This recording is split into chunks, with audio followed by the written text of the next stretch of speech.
Well, hey, welcome to Let's Sit With This.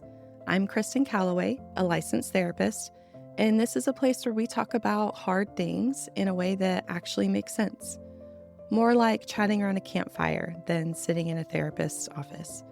Here, we talk about getting through hard moments, healing old hurt, and growing into someone that you're proud of.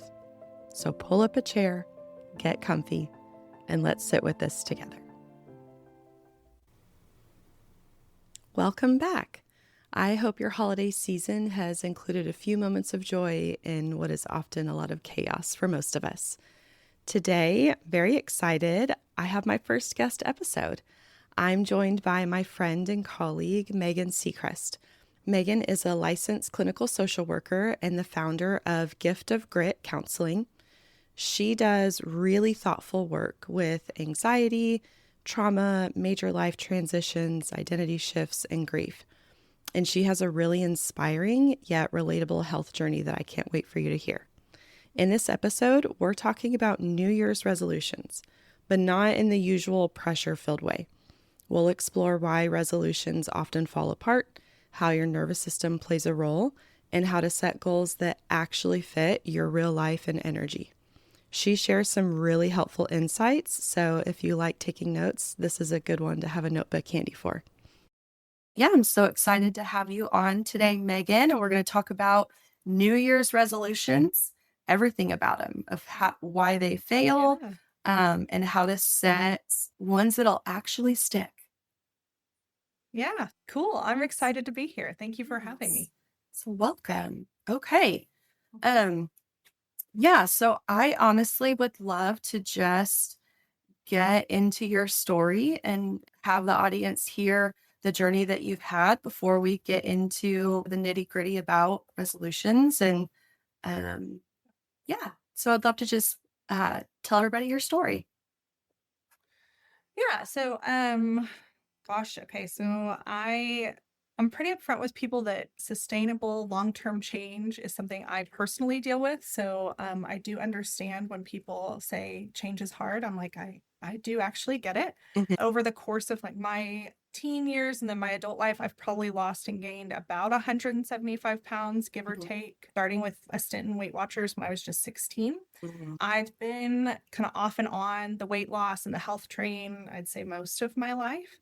I feel like after I had my daughter, Maddie, in 2020, I was diagnosed with Hashimoto's hypothyroidism about 2 years after she was born.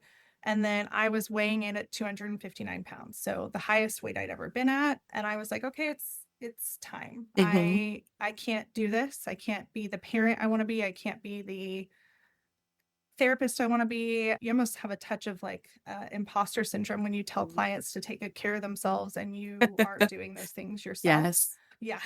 That was a moment when I was like, yeah, you should take a walk outside, right? And then I wasn't doing any of those things. And so I lost 25 pounds on my own just to see if I could do it, which I know how to lose weight. I feel like most women know how to lose weight. It's sustaining health that's hard for a lot of us. Absolutely. And then I eventually got the support of a GLP-1 medication because I was morbidly obese. I mean, by every category. So I really did need the support of a medical tool like that. And that's helped me lose kind of the remainder. And then at the end of that, I lost total 95 pounds. I'm now sitting at and held at like 85 pounds lost long term. Weight regains it's a pretty normal part actually of like a big loss like that. And so even talking about that, I think is important. Yes. You might get to a really small place, and then, weight regain is part of your body kind of getting to that set point and back to homeostasis, and that's normal and it's okay.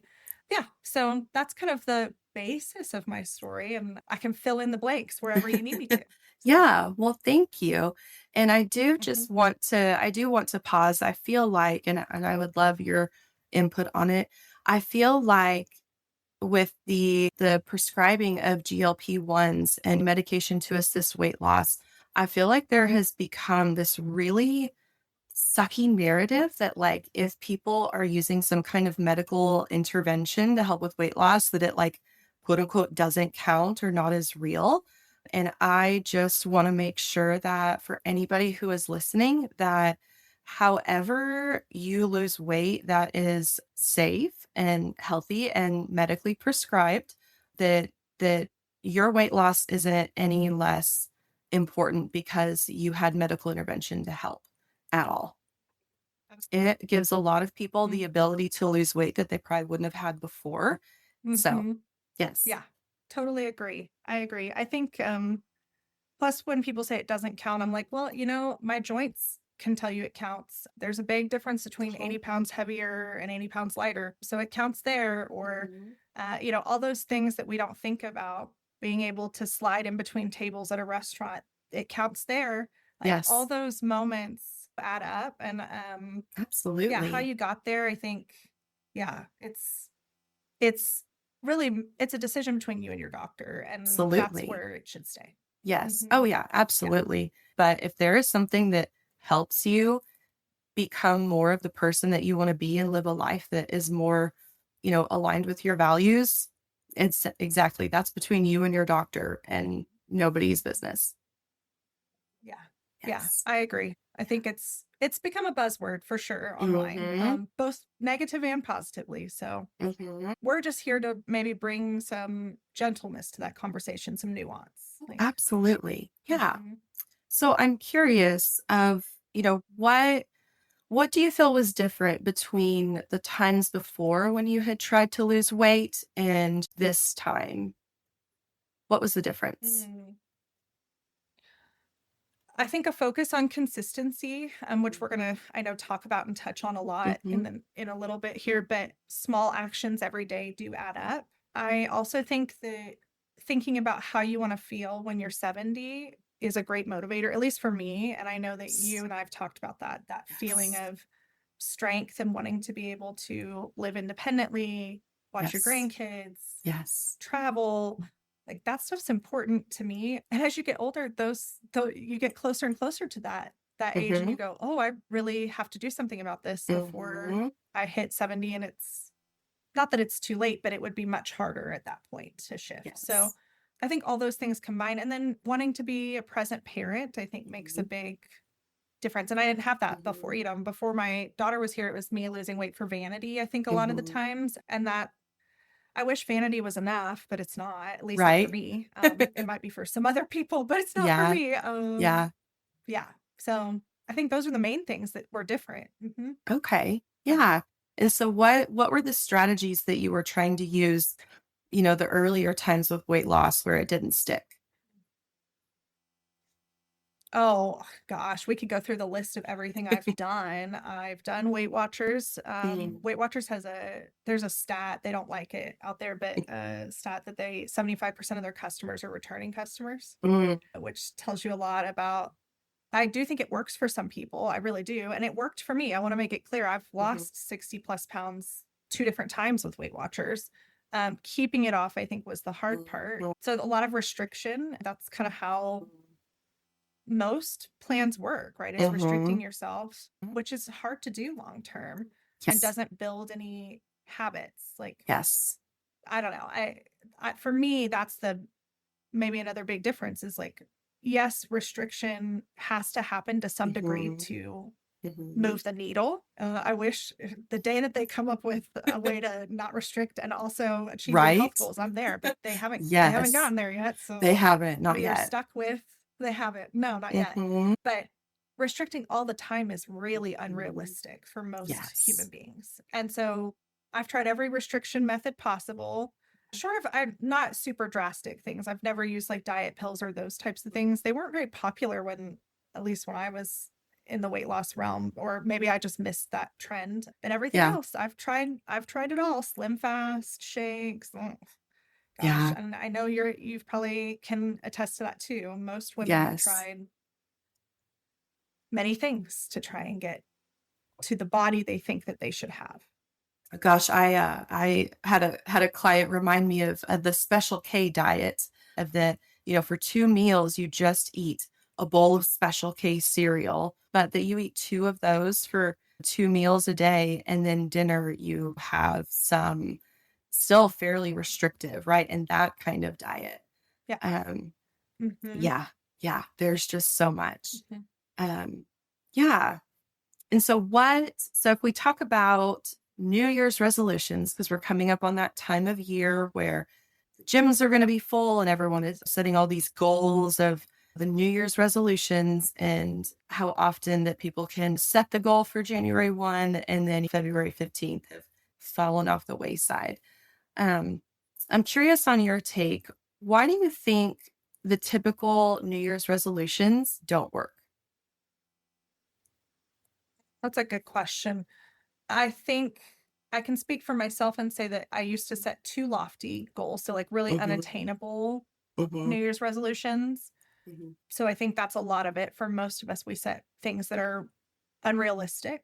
I also think that they fail because the change that we oftentimes initially start out with is not something we can sustain long term.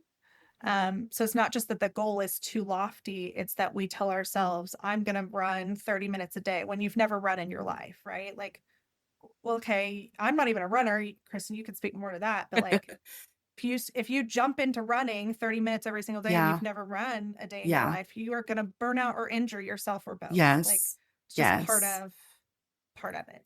Yes. Why do you think they fail? What's your take on why New Year's resolutions don't take?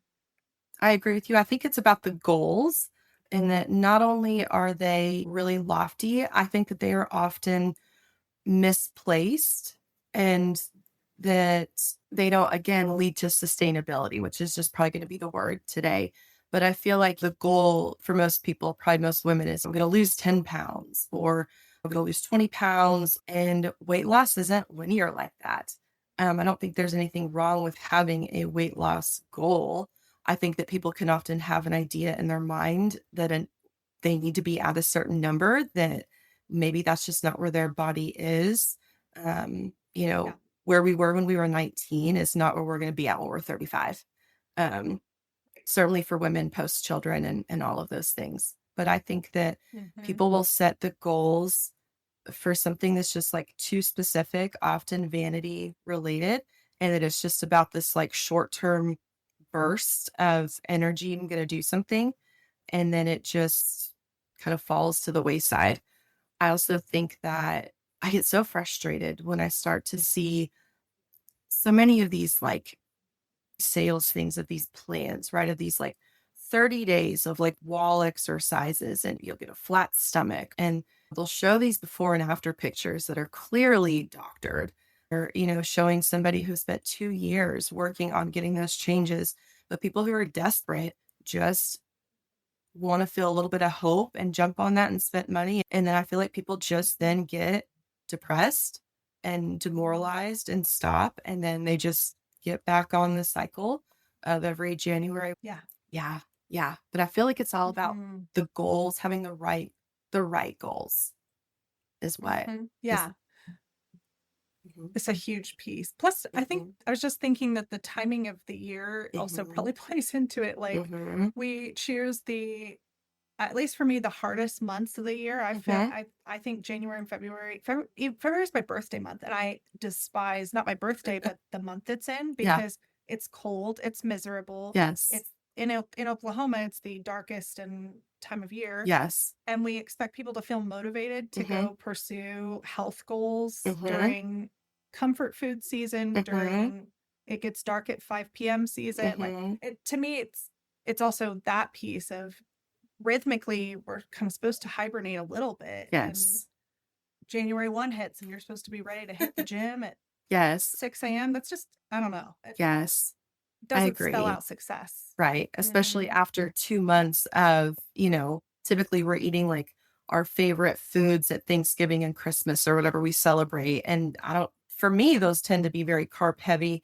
Carbs are a Yeah. love language of mine. And so, I'm eating way more Mm-hmm. mashed potatoes and pie and Mm-hmm. everything like that. And so to go off of such like, Yeah. indulgence to then, yes, we're going to restrict in like the most miserable time of year, is, Mm-hmm. yeah, Mm-hmm. it just doesn't, Yeah. yeah, land well at It's all. unrealistic. I mean, Mhm. people do it though. And I would say, Mhm. I would start today. That's what Mhm. I would do if Oh I my were gosh. going to do a New Yes. Year's resolution. Yeah, I would And I start feel today. oh, yeah. I feel like I read something somewhere. Yeah, my journey of weight loss started in the middle of December a few years ago. It Mm, was I'm not going to wait till January yeah. 1 because that would often and all the times of oh, I'm going to start eating differently on Monday, or I'm going to start working out on this week. And what would I do in the time beforehand? Usually sabotage. I'm like overindulging, Yeah. eating everything. So it's like, I'm never going to get Cheez-Its again. So I'm going to eat, right? All the food Mhm. that we put it off for this time. No, make the plan for tomorrow.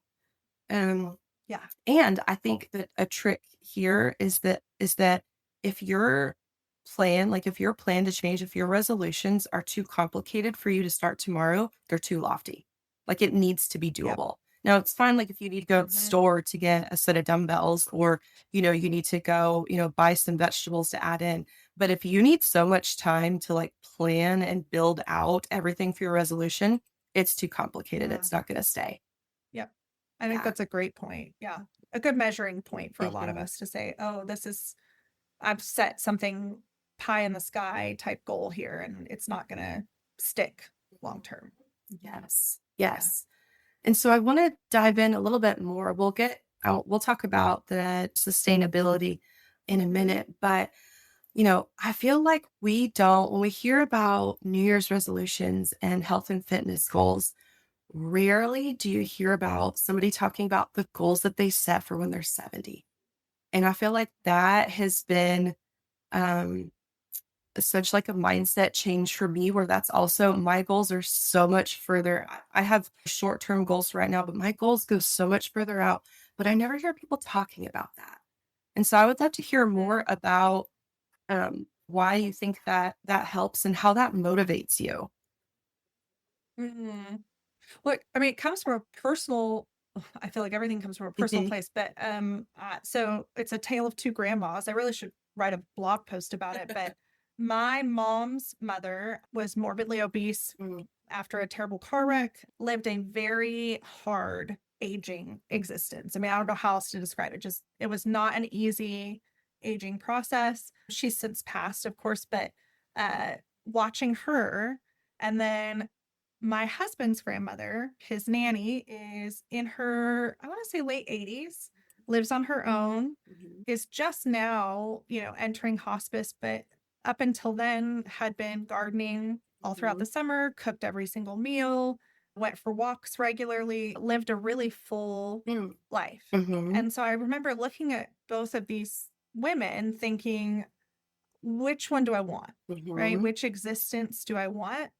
And of course, there's genetics at play and all those mhm, things that we don't have a ton of control over. But mhm, I thought to myself, what do I have control over? mhm. And what kind of life do I want? And I think thinking that way is so much more, it's actually more motivating than thinking Yeah. about vanity Oh, because yeah. vanity changes, Mhm, versus thinking about being able to get up from a chair unassisted mhm, when you're older. mhm. That's a big deal to me. Oh, I yeah. would much rather live that life. Oh, Yeah. yeah. Um, and that's a mind shift. I think it's a mindset shift. There are a Mhm, lot of people, you're right. It doesn't get talked about enough. I am seeing it a little bit more and more online where mhm. people are starting to say, train for you in your 70s, train for you in your Yes. 80s. But before it was always train so you can look good for swimsuit season. Yes. Uh, Yes. What's swimsuit season coming up is in 2 6 months. months. Mhm, Right. Yeah. mhm, Swimsuit season's 2 months. mhm. And uh, you know, God willing, we all make it to 75, 80, 90. Right? I want it to be good at the end Yes. of my life or the last Yes. quarter of my life. Yes. Um, that's, I think it's a huge piece. It Mhm, helps. I think about that almost every day when I don't mhm. want to work out. Yeah. I'm Abs like, Lee is going to thank me for this. Yes. Hopefully. Yeah, my goal has kinda shifted to that. I know that what really motivated me initially was noticing how, 'cause I had just felt like I had lost myself 2 years postpartum after my second child. And I somehow, Google Photos or something did, some kind of memory. And I Yeah. realized how few pictures I was in with my kids because I was embarrassed about how I looked. Mm, And so realizing, hey, yeah. there's some really big portions of their childhood where it looks like mom wasn't there and I was there. I Yeah. was just not in the picture. I was always being the one taking the picture. That's not, I have a husband who loves to document me with my kids, but it was, I don't want to be in a picture because I'm embarrassed. I'm mortified. And I thought, you know what?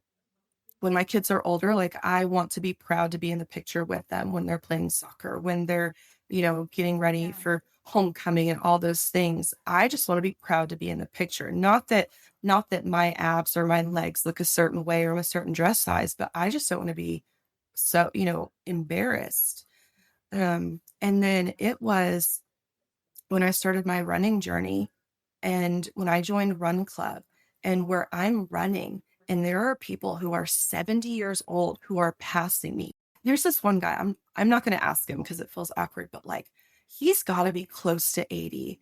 And just the fact that he is just out there running. He's not training for races most of the time. He's just out there and can run and and there's so many people that are in my running group that are in their like 50s and 60s and 70s. And it's so inspiring to think that like, hey, I could be that age and I could look like that. I don't have to accept that I'm just going to be frail and needing a chair that lifts me up and everything, but that Lord willing, I want to be an active grandma, right? I want to be playing with my grandkids. I want to outrun everyone in my family as long as I can. And that motivates me more than anything because, it's that sustainability that you have to build up now that'll make a difference when I'm 70. Mhm. Yeah. Yeah. Yeah. Oh, yeah. I mean, it'd be great if we could all pursue that. And you know Right. what? In other places, people do that. I mean, in the world where people, because they stay active and take care of Mhm. themselves and have access Mhm. to other foods and all these Yes. things, but they do live really great lives into their 90s. And Yes. yeah, I agree. I'm with you on that one. Yes. I want a Yes. 90s that is an enjoyable decade at Yeah. the very It's least. it's about the mobility. Yeah, I just still want to have that mobility when I'm older. Mhm. I agree. Yeah. And so you have this awesome list of 10 simple rules for sustainable change. Anybody who's listening, get out a notepad or open up the notes app on your phone because I love these. But yeah, I lovingly labeled them the boring steps because they actually are boring. They're not anything like, They are boring. oh, this is giant and exciting. No, sustainability is kind of boring overall. It's monotonous, but there's exciting things within that. And I so, agree. Yeah. yeah. Okay, so can you take us through your list? Yeah. Okay. So I guess I'll just start. My number one rule, it was the Mhm. rule I started, and I adopted it from my favorite lady that I work out with, Grow with Joe, but she has a 5-minute rule of Yeah. just do 5 minutes. And if you're Mhm. done, if you want to quit after 5 minutes, you can. And in the beginning, when you Mhm. are really not feeling good and you're Mhm. trying to get back into it or you're getting into working out for the first time, I think Mhm. that the 5-minute rule can save you. It also lets those endorphins come in and Yes. they do show up at the 5-ish minute mark for Yes. most of us. I Yes. have actually never quit after 5 minutes. That's Mhm. never happened in Mhm. the course of working out, Mhm. but making the goal much smaller, right? That if Mhm. you tell yourself, okay, I'm going to basically take out a lot of the resistance by saying, oh, I can just do 5 minutes. And if I'm done, Yes. fun. And I know you follow that rule as well. Like it is a game changer for workouts in the beginning. Oh yeah, in the very beginning of me working out, my focus was I just wanted to build like weekly consistency. I was I still use the same workout platform and it tracks it, and I just needed to see that I was working out consistently. And I just had the rule for me. It was just I needed to start with 3 workouts a week, and it didn't matter how much, but it was just that I did that. And there were days where I hadn't built the discipline, and I hadn't built the consistency, and I was, still relying on motivation. But of where I got out of bed, I did a 1 minute forearm plank, and then I got back in bed and I was done. But I got to count it, Yeah. and that's what mattered. Mhm. Um, Yeah. yeah. I Hmm. agree. Mhm. Yes. It's a Yes. great one. Yes. Um, and it builds over time. I mean, It it's very does. rare now that, I mean, I know you feel similarly. Workouts are never 5 minutes, No. just 5 minutes for you or No. me Oh now. my But gosh, no. they I wish I'd had it when my kiddo was little, because I think it would Mhm. have taken the pressure off during those postpartum days where Yes. you're trying to work out during a nap and your Yes. baby's nap only lasts 10 minutes. Yes. You know what? That 5 minutes counted, or that 10 minutes counted towards Absolutely. something. It counted towards building a routine. Yes. So that's a big one. Yes. I think the second one that comes to mind is I tell people not to overhaul everything at once. Mhm. It is, I don't know if that's just Mhm. human nature, but Mhm. it feels like it is, where I will have clients and they'll say, you know what, I need to start eating healthier. So I went and bought, $300 worth of groceries from Whole Foods Mhm. or Sprouts or wherever. Mhm. And I've made this meal plan. I'm gonna do all these health, and I'm like, okay, why don't we just start with overhauling breakfast Mhm. for like a Yeah. week or two? Well, but and I'm like, Mhm. no, let's get breakfast down Mhm. first, and then we can work on lunch, and then we can Yes. build in dinner. Like, smaller is so much easier. Mhm. Um, and you get to be more creative too, right? If you're only Mhm. working on one healthy meal a day starting out, Yes. it's a lot easier to try a bunch of recipes than if you're like, oh, I'm gonna overhaul everything. And I don't love to cook, so Yeah.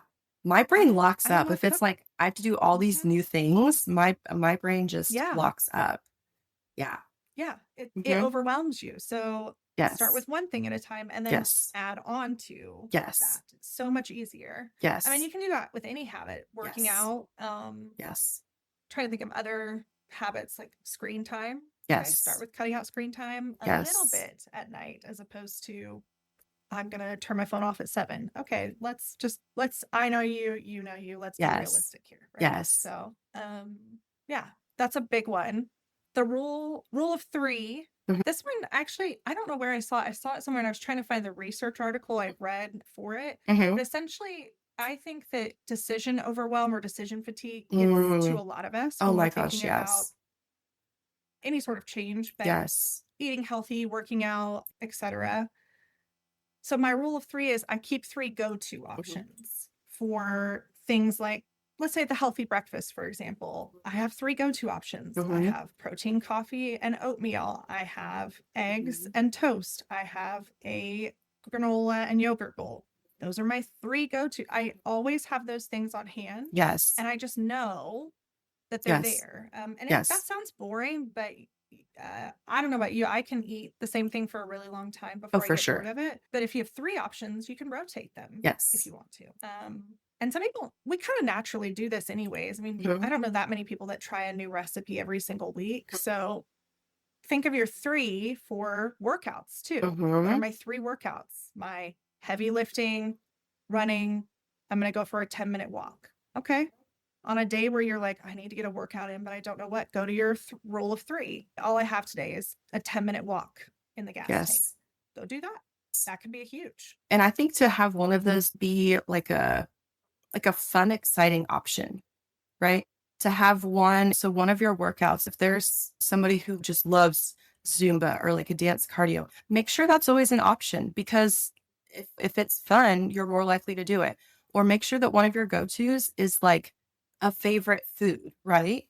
And so if it's Mhm. something that you may Yeah. need to tweak a little bit so it's a little bit healthier, but make sure that it's something that you like, so that if you're just so drained and just there's no motivation at all, you can still build discipline, which I'm sure everybody can hear with you talking about building discipline and consistency and not motivation.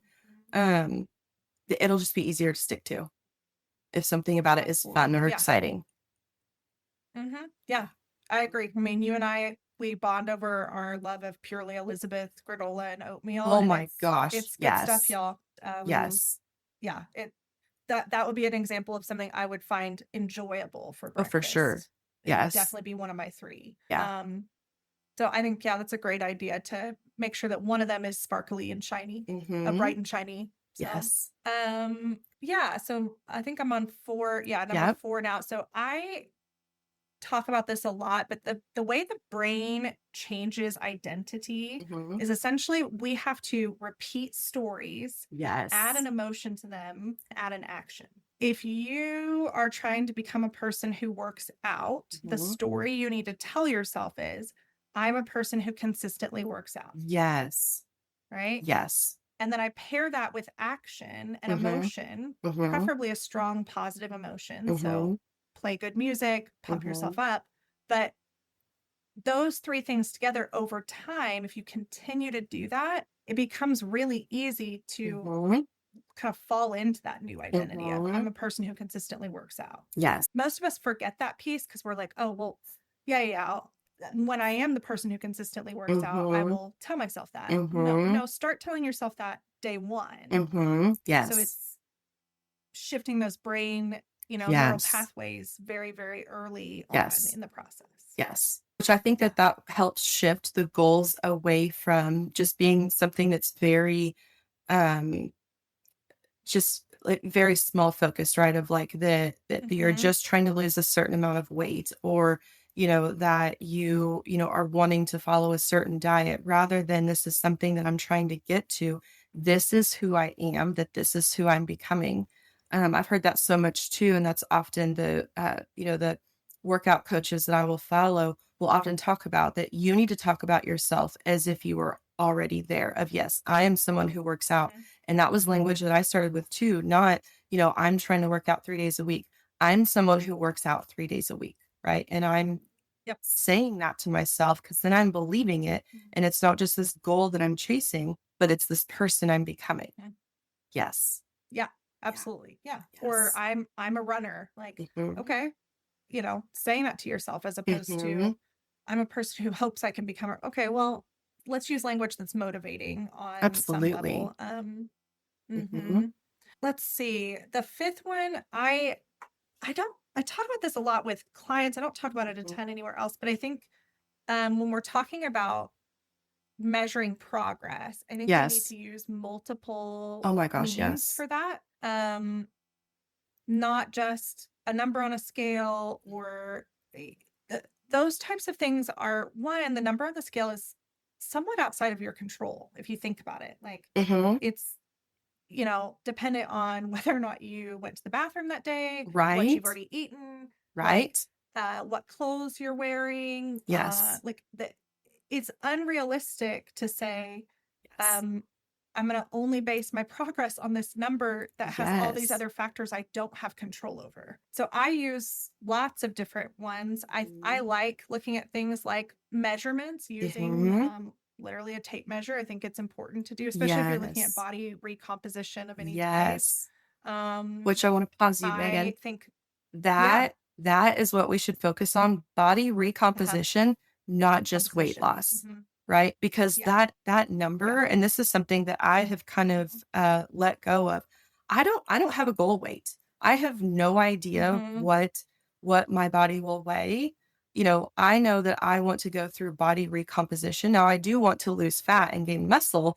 And if Hmm. I stay at the same weight that I'm at now, but my body composition is, a lot more in line with my goals, that's a success. It's not I need to somehow achieve this number that, yeah, I think that that's one. I mean, Yeah. and that's coming from, I love strength training. I love weightlifting. And I'm not going to be able to get down to, I don't know why every millennial woman seems to think like 125 is the number we're all supposed to be at. But like, I'm never going to get there unless I have Mm-mm. surgery to like cut some things off, right?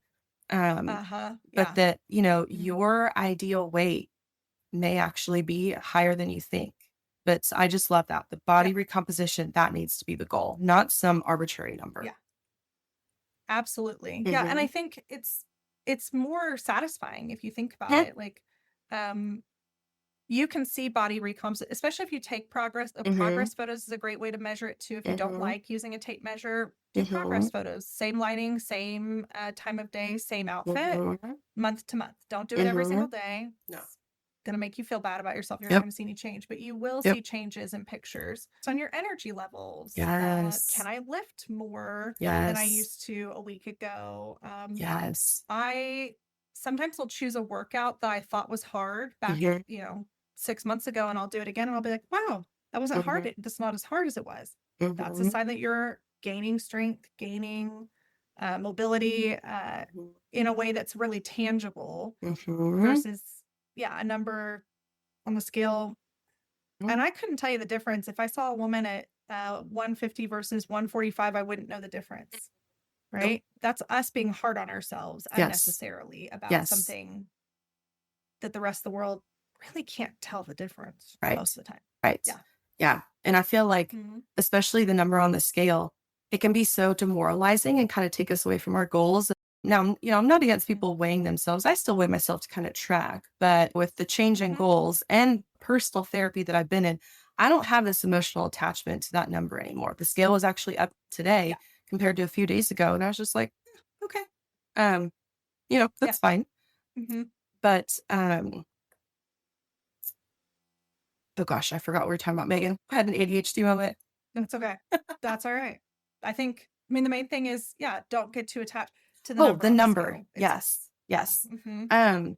Yeah, Yeah. that number, and yeah, it can fluctuate based on, your cycle, but also, the first 3 months when I started working out, the scale went up 5 pounds the first month, stayed that Yeah. 5 pounds heavier the second month, and then I lost that 5 pounds the third month. So I technically didn't actually lose weight from my starting weight for 3 months of working out. But had my goal been Yeah. solely weight based, I would have quit after week 2 of seeing that scale go up. Yep. Right? So it Mhm. goes up and then eventually went down. And so we have to have other Yeah. units of measurement, but I also think ones that just of like how things feel, right? That when I carry Mhm. both my kids, I can, it's still heavy. I can do that now. That I can go up these Yeah. stairs so much easier, that I'm not winded, from going grocery shopping, Mhm. that, I can live my life with more ease. That will be so much more valuable than some number on the scale. Agree. I agree. Yeah. And actually more data Mhm. than you're going to get from weighing yourself one time a morning. Like that's Absolutely. one data point at one Yes. specific moment in time. But Yes. walking through the grocery store and not feeling out of breath, or, when your kid takes off on you at the grocery store, you can catch them. Those moments like make a difference. You Yes. can notice them in real time. So Yes. I agree. Yeah. It helps with discouragement. You're right. Because Mhm. it is easy to get discouraged in the beginning of any sort of health journey. Mhm. So, gosh, number 6. So I think of things. Sometimes I'll ask myself, like, what's a way to get 1% better? So Mhm. that's my like 1 degree shift rule of like, Mhm. what's a way to get 1% better? Something small. Yes.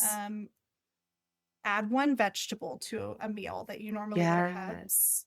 3 carbs. Mhm. Drink water before you drink your coffee in the morning. Right? A lot of us Yes. are not hydrating enough. Mhm.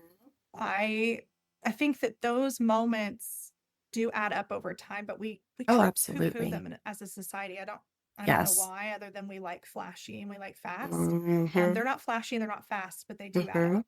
Um, yeah, I mean Mhm. that's all you can say about that one. Mhm. Habit pairing. You probably do this Mhm. one, I assume when you go on long runs, but like pairing something you love or a habit you Mhm. already have to um a new habit you're trying to establish. So, Mhm. you know, fun music or an Mhm. audiobook that you only get to listen to when you are doing that workout. Mhm. I'm trying to think of what you could pair. I'd have to be creative with like food or eating healthy, but actually, no, I've done it before for a client where she liked listening to beautiful music, like classical Mhm. beautiful music. So we paired those two things together. When she ate a meal that was like healthy and balanced, she would pair music that she loved with it, and it felt like a Mhm. treat, Yeah. as opposed to just have to for health. Yes. But those kind of main, if you make it, or I had one client who only watched her favorite TV show during her Mhm. walking workout. That's more motivation than I'm not going to do that. But if you want to do that, Right? it's a great way to try and Yes. sustain a habit or get something started. Yes. Yeah. Yes. So Yeah. I mean, like eating by candlelight or eating on the good Mhm. dishes. Like I think sometimes Yes. we discount the idea of adding in beauty where we can. Oh Like my gosh, yes. healthy things plus beauty can be a great one. Going for walks Yes. outside, weather permitting. Like those Yes. things do make Oh, these for sure. healthy actions better. Yes. Overall. So, Yeah. Oh yeah. I love dinner when I get to open up my backyard curtains and get to see the bird feeder. Like it just makes dinner so much more enjoyable. Mhm. it really does. Like Mhm. we shouldn't discount it, but we do. We do. Um, Yeah. so and it helps you slow down as a Yes. human in general because we're all too Yes. busy and we all move too fast. Yes. Let's see. Number 8 is like thinking of your environment. So most of us kind of fall or fail to the level of our environment. So Mhm. an example would be if I am going to wake up at 5 a.m. and work out, I probably should have my phone, that's my alarm, set off to the side. So I have to get out of bed to go turn Yes. it off. And then it Yes. should be set on top of my workout clothes so that I Yes. know immediately to change into those. Yeah. Making sure your environment is set up from the get go, keeping your gym Yes. bag ready to go by the door, Yes. prepping Yes. food, like chopping all your vegetables on Sunday or Yes. whatever day so that they're like front of Yes. mind and in the front of your refrigerator. Most of us don't do that though. Prepping's kind of boring and necessary both. So Yeah. mhm, But failure to plan is mhm, planning to fail, right? absolutely. Yeah. Yeah. And Yeah. it's easy to fall into. I think that also Yeah. this is a later, maybe something you could do later on, right? Don't try and do this one the first couple weeks of changing Mhm. your routine and stuff. This would be Mhm. something that you add on when you're like, Mhm. oh, my motivation is kind of waning. I'm getting a Mhm. little bored. Okay, then start setting up your environment to make it more make it easier to make the default healthy choice for Yes. you. Yes. Mhm. Absolutely. Yeah. Yes. I love that. There were plenty of times where I Yeah. would actually sleep in my workout clothes so that I didn't have an excuse. Mhm. It was just Right. easier. I agree. I've done that Mhm. before. It really Mhm. is easier. I know some people, I work out in my pajamas sometimes. Mhm. There's no rule. I mean, when you work out from home, there's no rule that says you have to wear workout clothes to work out. Nope. So Yep. if that if that's the barrier, okay, Yes. go work out in your Yes. PJs or in your Yeah. Walmart moo. Nobody cares. Nobody can see you. Yes. Yep. So, Yep. yeah, big one. Mhm. Number 9 is it's a rule for myself. I don't know that it's Mhm. recommendable for everybody, but I think Mhm. it is helpful. Is I have a 2-day rule where I don't Mhm. skip more than 2 days. Mhm. Um, now if you're ill, that's different, right? Yes. But even when Yes. I'm ill, I try to do something like meditating for a minute or two to Mhm. continue the consistency piece, or Yes. I will um do some light Mhm. stretching on a day that I'm, Yes. not 100%, but I could still move my body a little bit. Yes. Um, I think for my brain, at least, if I go past the 2-day mark, yeah, I might as well toss in the towel. I'm done. Mm. Um, Mhm. and I think a lot of us give ourselves a little too much leeway when we don't feel good or don't feel like it. That's probably the time you should push yourself a bit. Yes. So, Yeah. Totally agree. um, Yeah. mhm. And then the last one is kind of like what we talked about with the 70-year-old piece of we Mhm. checking in with our future self. What would this, how's future me going to feel if I don't Yes. do the workout, if I don't eat the healthy meal, or in the reverse, how is future me going to feel if I do get this thing done, or I Yes. do turn my phone off at bedtime, like I said I was Yes. going to. I will Yes. actually visualize myself the next morning when I've done the thing I'm supposed to do. That's going Mhm. to feel so good. And I use Yes. that a lot for pretty much everything, like dishes in the sink. I imagine how I will feel in the morning when I wake up and there's no dishes in the sink. Mhm. And that's enough for me to be like, okay, I just get Yes. them done. So Yes. those are Yes. kind of how I sustain things. Yeah. And I know that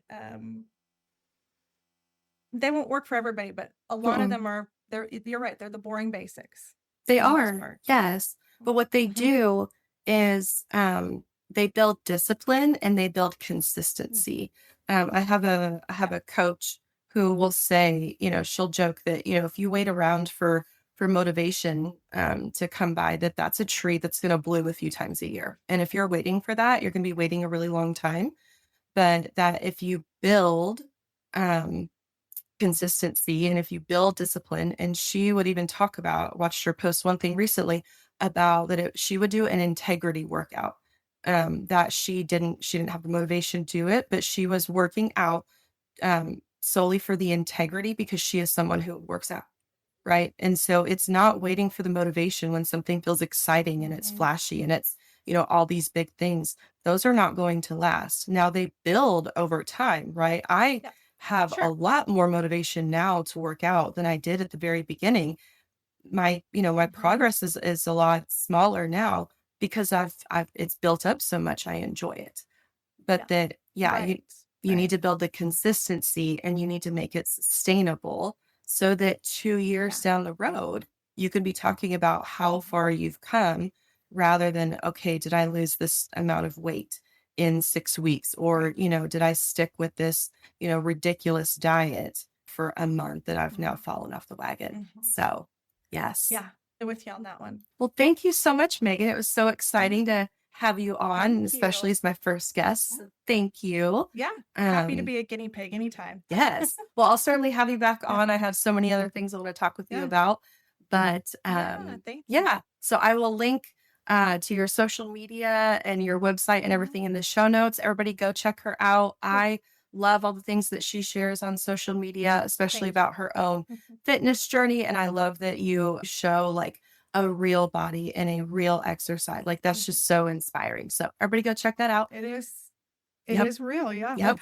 Yes. All right. So All thank you right. so much, Thank Megan. you. Mhm. Thanks so much for sitting with us today. I hope this conversation gave you a different way to think about resolutions, one that feels more realistic, compassionate, and doable. If this episode was helpful, I'd really appreciate it if you'd follow the podcast or leave a review. It helps more people find the show. And if you know someone who's feeling stuck or discouraged around change, feel free to share this episode with them. Thanks for being here. I'm really glad you are, and I'll save you a seat for next time.